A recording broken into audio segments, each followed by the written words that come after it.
Hi friends, good morning. வாங்க இப்போ school லஞ்சுக்கு தான் சமையல் பண்ணிட்டு இருக்கிறேன். என்ன சமைக்கிறேன் என்னன்னு சொல்லி பார்க்கலாம். பார்த்தீங்கன்னா சூப்பரான ஒரு வெஜிடபிள் ரைஸ் தாங்க இப்போ நான் பண்ணிட்டு இருக்கிறேன். வாங்க அதை எப்படி பண்ணுறேன்னு பார்க்கலாம். இங்கே பாருங்க, எண்ணெய் ஊற்றிட்டு வெங்காயம் போட்டு நல்லா இந்த அளவுக்கு ப்ரௌன் கலராக வதக்கிக்கிட்டேன். நல்லா ப்ரௌனாக வதங்கணும். பச்சை மிளகாய் போட்டுக்கலாம்.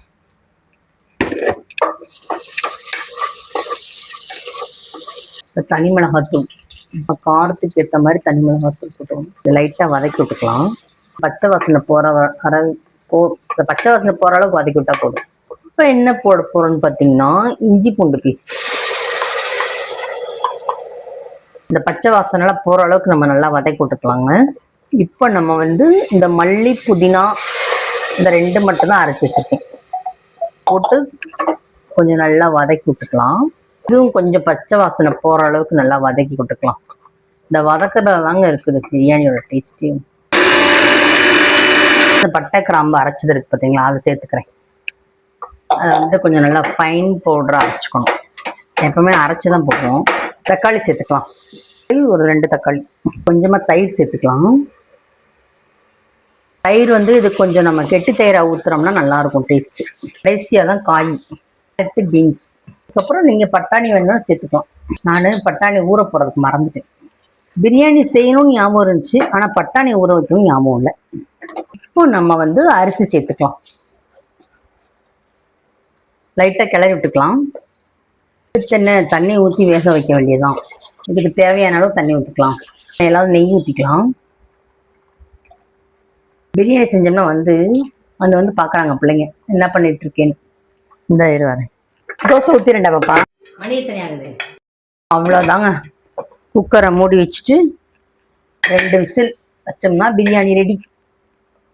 இந்த குக்கர் எடுத்து இங்கே வச்சுட்டேங்க. ஏன்னா இது சின்ன பர்னர் ஆச்சா, நின்று நிதானமாக வேகும் பிரியாணி. இதில் பெரிய அடுப்பில் இதில் வச்சோம்னு வச்சுக்கோங்க, அவ்வளோதான், அடி பிடிச்சிரும். அதனால தான் தூக்கி இந்த பக்கம் மாற்றி வச்சுட்டேன். அப்புறம் இது இந்த அடுப்பில் கொஞ்சம் வேகமாக வேலையாகும் அடுத்தடுத்து. அதனால தான் அப்படியே மாற்றி வச்சாச்சு. இன்னைக்கு தோசை மாவு ரொம்ப கம்மியாக தாங்க இருக்குது. என்ன பண்ணுறேன்னு தெரில. அதனால் ஒரு ஐடியா பண்ணிட்டேன். என்ன தெரியுமா செய்ய போகிறேன்?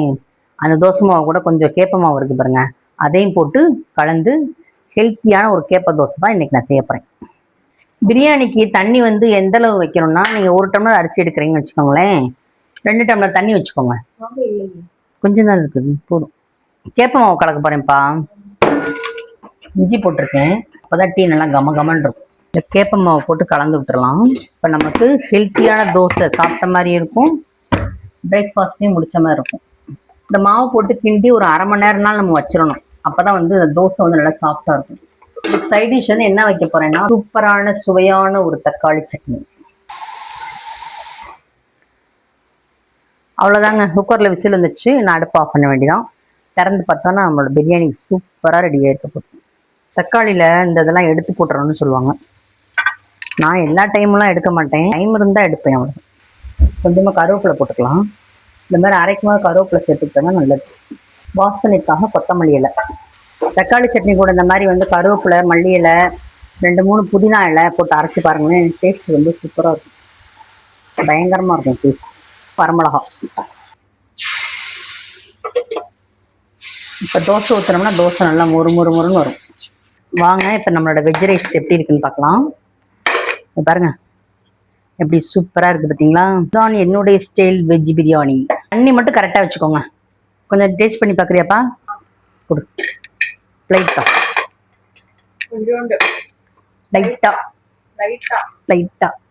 தான் போதுமா? நம்ம இதை டேஸ்ட் பண்ணி பார்க்கலாம்.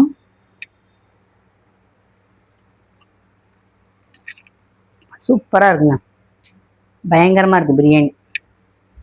வெஜ் பிரியாணி நல்லா டேஸ்ட்டாக இருக்குது. நீங்களும் இதே போல் செஞ்சு பாருங்கள். ரொம்ப எம்மி பிரியாணியாக இருக்குது. பிரியாணி தொட்டுக்கிறதுக்கு என்ன வச்சுருக்கேன்னு பார்த்தீங்கன்னா, அந்த தயிர் பச்சடி இருக்கும்ல, அதுதான். எதுக்கு இவ்வளோ டைட்டாக மூடி வைக்கிறேன்? திறக்கவே முடிய மாட்டேங்க. மினரல் வாட்டர் தானேப்பா. இந்த பாத்திரம் கழுவி வச்சுட்டு அதில் இருக்க குட்டி குட்டி இந்த மாதிரி ஸ்பூனு இதெல்லாம் எடுக்கிறதுக்குள்ள போதும் ஆயிடுங்க. லஞ்ச் பேக் ரெடி ஆயிடுச்சு. ஓகே ஃப்ரெண்ட்ஸ், நம்ம என்ன இந்த வீடியோ இதோட முடிச்சுக்கலாம். நாளைக்கு வேற ஒரு வீடியோவில் பார்க்கலாம். நம்ம பூப்போல் சமையல் சேனலை லைக் பண்ணுங்கள், ஷேர் பண்ணுங்கள், கமெண்ட் பண்ணுங்கள், சப்ஸ்கிரைபும் பண்ணிடுங்க. டாடா பாய்.